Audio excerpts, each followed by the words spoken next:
আল্লাহুম্মা সাল্লি আলাইহি আল্লাহুম্মা বারিক আলাইহি। ফরজ নামাজের পরে সম্মিলিতভাবে দোয়া আছে কি? কোরআন ও হাদিসের আলোকে বলুন।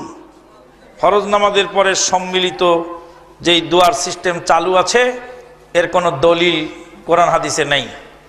এটা নেহায়েত অন্যায় কাজ, এটা অচিরেই ছেড়ে দেওয়া উচিত। এ নিয়ে বাড়াবাড়ি বা গোঁড়ামি করার কোনো সুযোগ নাই।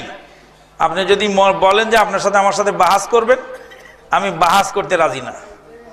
কেন রাজি না? কারণ আপনার ইবাদত নিয়ে আপনি হাসরের মাঠে উঠবেন। আমি তো আপনার এলাকায় নির্বাচনে দাঁড়াই নেই যে আপনার মতো একজন লোক আমার দলে আসলে আমার একটা ভোট বাড়লো।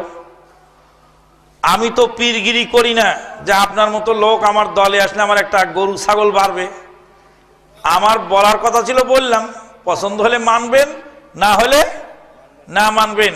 আপনার হিসাব আপনি দিবেন, আমার কোনো লাভও নাই ক্ষতিও নাই। ওমা আলাইনা ইল্লাল বালাগ। কাজে এই নিয়ে আমার ঝগড়া করারও সময় নেই বা আপনার সাথে দ্বন্দ্ব করারও অবকাশ নাই। মৃত ব্যক্তিকে কবর দিয়ে সবাই মিলে সম্মিলিতভাবে হাত তুলে দোয়া করা যায় কি? জি না, এর প্রমাণে কোনো দলিল নাই।